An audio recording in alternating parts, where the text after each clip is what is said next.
Hello friends, स्वागत है आप सभी का अपने चैनल जी ऑब्वियस ट्यूटोरियल में। तो दोस्तों, आज का ये वीडियो दोस्तों जेक क्लास 12 के सभी स्टूडेंट के लिए मोस्ट इंपॉर्टेंट वीडियो रहने वाला है, क्योंकि दोस्तों आप लोगों का जो है 12 दिसंबर यानी 12 दिसंबर को प्री टेस्ट का एग्ज़ाम है। दोस्तों उस दिन आप लोगों का हिस्ट्री का एग्ज़ाम है। आप लोगों को पता होगा ही, आप लोगों का उस दिन हिस्ट्री का एग्ज़ाम है। दोस्तों आज के इस वीडियो में मैं आप लोगों को very very very important question देने वाला हूं, जो कि आपके 12 दिसंबर को एग्जाम में देखने को मिलेगा। मैं आप लोगों को जो है हर एक चैप्टर से एमसीक्यू सारा करा दूंगा और इससे बाहर आप लोगों को एक भी क्वेश्चन पूछा नहीं जाएगा। दोस्तों आप लोग वीडियो में शुरू से लेकर अंत तक बने रहिएगा और आप पूरे वीडियो को देख लेने के बाद अपने सभी दोस्तों के पास वीडियो को शेयर जरूर कर दीजिएगा। तो चलिए दोस्तों, हम लोग बिना देर के वीडियो को शुरू करते हैं। तो देखिए, आपका पहला प्रश्न जो पूछा गया है चैप्टर 1 से, जो कि है आपका ईटे मन के तथा अस्थियां हड़प्पा सभ्यता। तो पहला प्रश्न आपका पूछा गया है, देख सकते हैं। भारतीय पुरातत्व का पिता किसे कहा जाता है? तो भारतीय पुरातत्व का पिता किसे कहा जाता है? तो पहला ऑप्शन दिया गया है अलेक्जेंडर कनिंघम, क्या दयाराम साहनी को कहा जाता है, या फिर राखलदास बनर्जी, या फिर एस.आर. राव को कहा जाता है? तो आपका भारतीय पुरातत्व का पिता अलेक्जेंडर कनिंघम को कहा जाता है। तो चलिए हम लोग बढ़ते हैं नेक्स्ट प्रश्न की ओर। तो चलिए हम लोग थोड़ा स्पीड बढ़ाते हैं। तो देखिए, हड़प्पा सभ्यता में सर्वप्रथम किस स्थल की खोज की गई थी? पहला ऑप्शन लोथल, बी कहता है हड़प्पा, सी आपका मोहनजोदड़ो और डी आपका कालीबंगा। तो आपका 2 नंबर का करेक्ट आंसर हो जाएगा दोस्तों ऑप्शन नंबर बी। हड़प्पा सभ्यता में सर्वप्रथम आपका हड़प्पा सभ्यता की खोज की गई थी। क्या दोस्तों? हड़प्पा सभ्यता की खोज की गई थी। तो चलिए, ये हम लोगों का पहला एपिसोड है। आप लोगों को मैं टोटल 3 एपिसोड दूंगा, जो कि इसके बाद मैं और 2 वीडियो आप लोगों को प्रोवाइड कराऊंगा। आप लोग तीनों वीडियो अगर देख करके जाते हैं तो आपका 30 नंबर में से एमसीक्यू का एक भी नंबर कहीं जाने वाला नहीं है। तो चलिए हम लोग बढ़ते हैं नेक्स्ट प्रश्न की ओर। देखिए, आपका तीसरा प्रश्न पूछा गया है, हड़प्पा सभ्यता के किस नगर में दुर्ग दीवार से घिरा हुआ नहीं मिला? कहाँ दोस्तों? हड़प्पा सभ्यता के किस नगर में जो है दुर्ग दीवार से क्या घिरा हुआ नहीं मिला है? तो आपका 3 नंबर का करेक्ट आंसर हो जाएगा option number C, Lothal. Harappa सभ्यता के जो है दुर्ग दीवार जो है लोथल में घिरा हुआ नहीं मिला है। चलिए हम लोग बढ़ते हैं नेक्स्ट प्रश्न की ओर। देखिए, 4th नंबर का आपका प्रश्न पूछा गया है, सिंधु घाटी सभ्यता में विशाल स्नानागार के अवशेष कहाँ से प्राप्त हुए हैं? तो कहाँ से विशाल स्नानागार जो है अवशेष प्राप्त हुए हैं? तो आपका 4 नंबर का करेक्ट आंसर हो जाएगा दोस्तों ऑप्शन नंबर सी, मोहनजोदड़ो। चलिए हम लोग बढ़ते हैं नेक्स्ट प्रश्न की ओर। सिंधु घाटी सभ्यता में शिल्प उत्पादन का एक प्रमुख केंद्र था। तो सिंधु घाटी सभ्यता में शिल्प उत्पादन का एक क्या प्रमुख केंद्र था? तो आपका 5वां प्रश्न का जो है करेक्ट आंसर हो जाएगा ऑप्शन नंबर डी, चान्हुदारो। चलिए हम लोग बढ़ते हैं नेक्स्ट प्रश्न की ओर। देखिए, 6 नंबर का प्रश्न पूछा गया है, मेसोपोटामिया के प्रलेखों में मेलुहा शब्द का प्रयोग किस सभ्यता के लिए किया जाता था? कौन सा शब्द दोस्तों? मेलुहा शब्द का प्रयोग किस सभ्यता के लिए किया जाता था? 6 नंबर का आपका करेक्ट आंसर हो जाएगा ऑप्शन नंबर ए, हड़प्पा सभ्यता के लिए प्रयोग किया जाता था। बढ़ते हैं नेक्स्ट प्रश्न की ओर। देखिए, 7वां प्रश्न पूछा गया है, लोथल कहाँ स्थित है? तो आप लोगों को पता होगा दोस्तों लोथल कहाँ स्थित है? तो आपका गुजरात में स्थित है। चलिए बढ़ते हैं नेक्स्ट। 8वां प्रश्न आपका पूछा गया है, हड़प्पा किस नदी के किनारे स्थित है? तो किस नदी के किनारे स्थित है दोस्तों? क्या सिंधु घाटी? जी नहीं। क्या भोगवा? जी नहीं। तो आपका कहाँ स्थित है? रावी नदी। चलिए, आप लोग अच्छी तरीके से सभी क्वेश्चन को याद करते जाइए, आप लोगों को एग्जाम में काफी हेल्पफुल होने वाला है। चलिए हम लोग बढ़ते हैं नेक्स्ट। 9 नंबर का प्रश्न पूछा है, सिंधु घाटी के निवासियों को सोना कहाँ से प्राप्त होता था? तो सिंधु घाटी सभ्यता के निवासियों को सोना कहाँ से प्राप्त होता था? तो उन्हें प्राप्त होता था कहाँ से दोस्तों? कर्नाटक से। क्या दोस्तों? कर्नाटक से सोना प्राप्त होता था। चलिए हम लोग बढ़ते हैं नेक्स्ट। 10वां प्रश्न पूछा गया है, हड़प्पा सभ्यता में बंदरगाह का प्रमाण कहाँ से मिला है? तो बंदरगाह का प्रमाण कहाँ से मिला है? 10 का आपका करेक्ट आंसर हो जाएगा ऑप्शन नंबर ए, हड़प्पा सभ्यता के बंदरगाह का प्रमाण आपका लोथल से मिला है। 11 नंबर का प्रश्न कहता है, हड़प्पा सभ्यता का किस देश के साथ व्यापारिक संबंध नहीं था? क्या यहाँ देखिएगा, नहीं था पूछा गया है, व्यापारिक संबंध था नहीं, यहाँ नहीं पूछा गया है। तो आपका जो है 11 नंबर का करेक्ट आंसर हो जाएगा ऑप्शन नंबर डी, चीन। क्या दोस्तों? चीन का जो है व्यापारिक संबंध नहीं था। चलिए हम लोग बढ़ते हैं नेक्स्ट। 12 नंबर का प्रश्न पूछा गया, जोते हुए खेत का प्रमाण कहाँ से मिला है? तो जोते हुए खेत का प्रमाण कहाँ से मिला है? तो आपका मिला है कालीबंगा से, तो कालीबंगा से। चलिए बढ़ते हैं नेक्स्ट। 13 नंबर प्रश्न कहता है हड़प्पा वासियों को लार्जवद मणि कहाँ से प्राप्त होता है? तो लार्जवद मणि कहाँ से प्राप्त होता है? 13 नंबर का correct answer option number C, सोरतुघई। चलिए बढ़ते हैं नेक्स्ट। 14 नंबर का प्रश्न आपका पूछा गया है क्षेत्रफल के अनुसार सिंधु घाटी सभ्यता का सबसे बड़ा नगर था, तो कौन था दोस्तों? आपका 14 नंबर का करेक्ट आंसर हो जाएगा ऑप्शन नंबर बी, मोहनजोदाड़ो। क्या दोस्तों? क्षेत्रफल के अनुसार सिंधु घाटी का सभ्यता का सबसे बड़ा नगर था मोहनजोदड़ो, तो मोहनजोदड़ो। चलिए बढ़ते हैं नेक्स्ट। ये हम लोगों का पहला चैप्टर का फर्स्ट चैप्टर का लास्ट प्रश्न है। तो देखिए क्या कहता है, हड़प्पा सभ्यता की लिपि की प्रमुख मुख्य विशेषता थी। तो देखिए आपका आंसर जो होगा यह दाएं से बाएं ओर लिखी जाती थी। हड़प्पा सभ्यता की लिपि किधर से लिखी जाती? दाएं से बाएं की ओर। हम लोग जो लिखते हैं कैसे लिखते हैं? हम लोग बाएं से दाएं की ओर हम लोग लिखते हैं, और वहां जो है हड़प्पा सभ्यता की लिपि में उल्टा लिखा जाता था, दाहिने ओर से जो है दाएं ओर से बाएं ओर लिखी जाती थी। चलिए हम लोग अब बढ़ते हैं नेक्स्ट चैप्टर की ओर, चैप्टर नंबर 2 की ओर।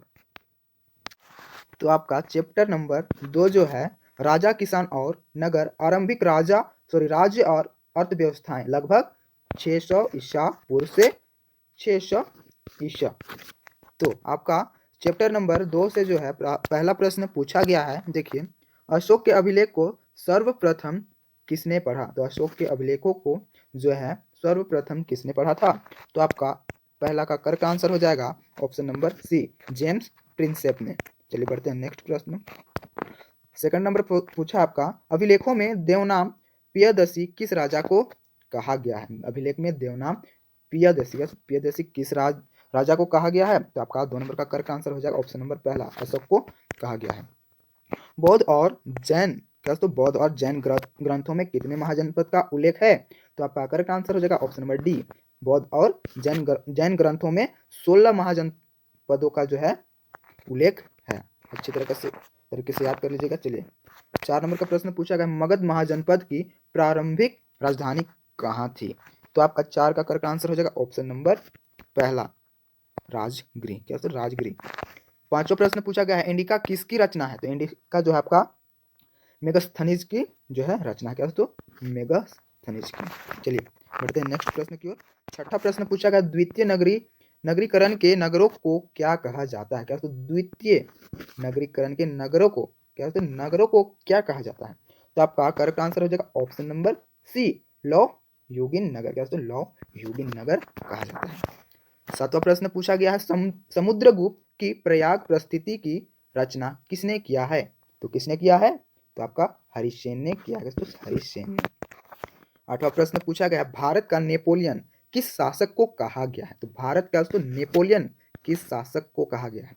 तो आपका करेक्ट आंसर हो जाएगा ऑप्शन नंबर सी, तो भारत का नेपोलियन आपका समुद्रगुप्त को कहा गया है। क्या तो समुद्र से याद रख लीजिएगा, समुद्रगुप्त। चलिए बढ़ते हैं नेक्स्ट।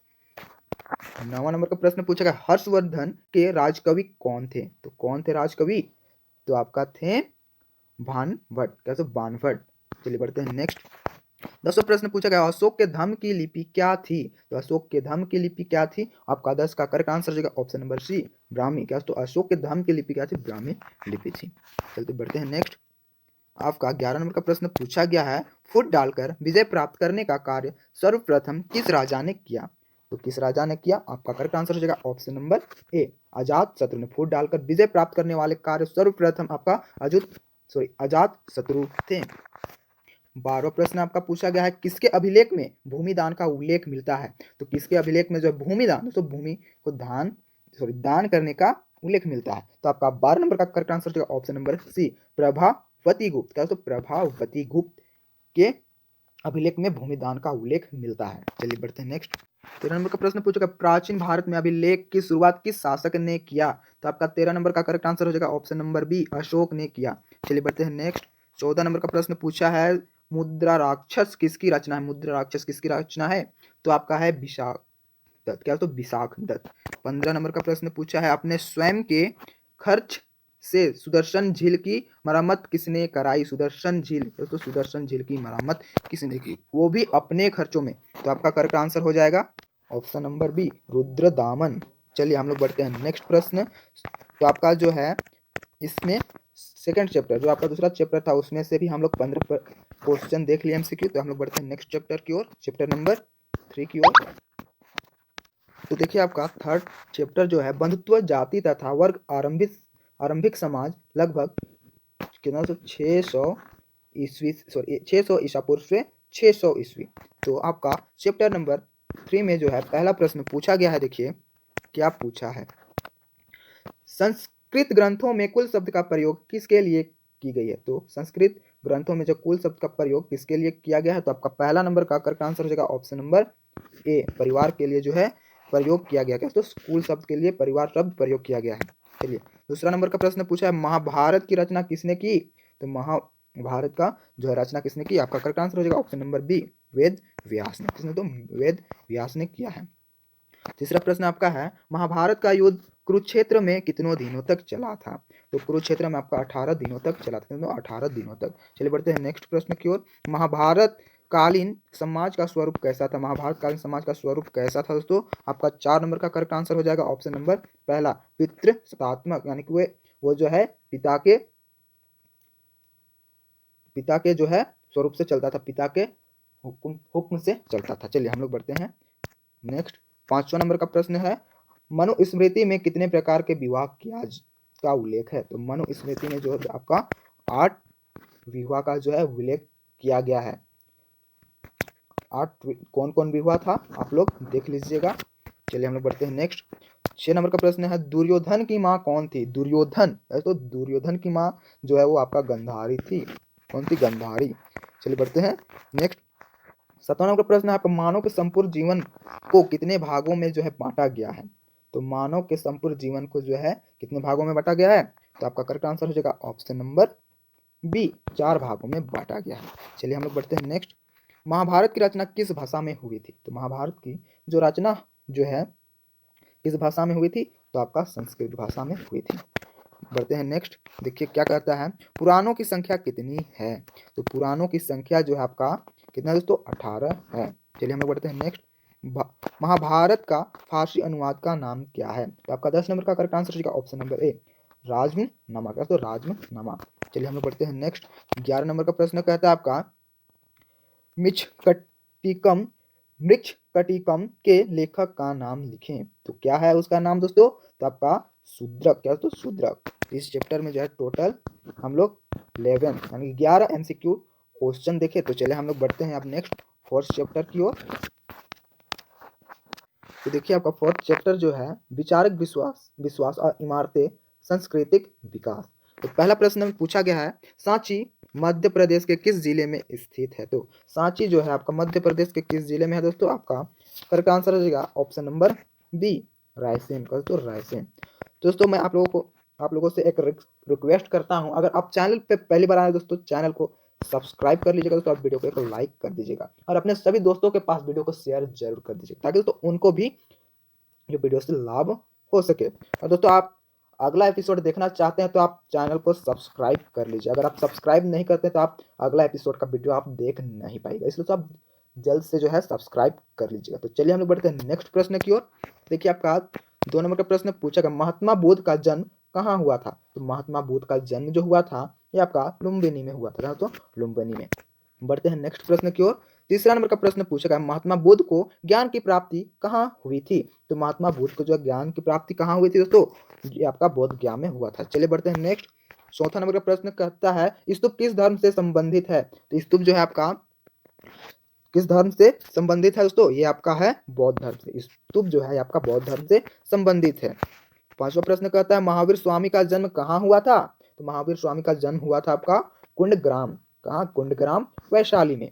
बढ़ते हैं नेक्स्ट प्रश्न। श्वेतांबर एवं दिगंबर का संबंध किस धर्म से है दोस्तों, तो आपका है जैन धर्म से। श्वेतांबर एवं दिगंबर का संबंध आपका जैन धर्म से है। 7वां प्रश्न पूछा गया है जैन धर्म के 24वें तीर्थकर कौन थे। तो 24वें तीर्थकर जो है आपके महावीर स्वामी है। कौन, तो महावीर स्वामी।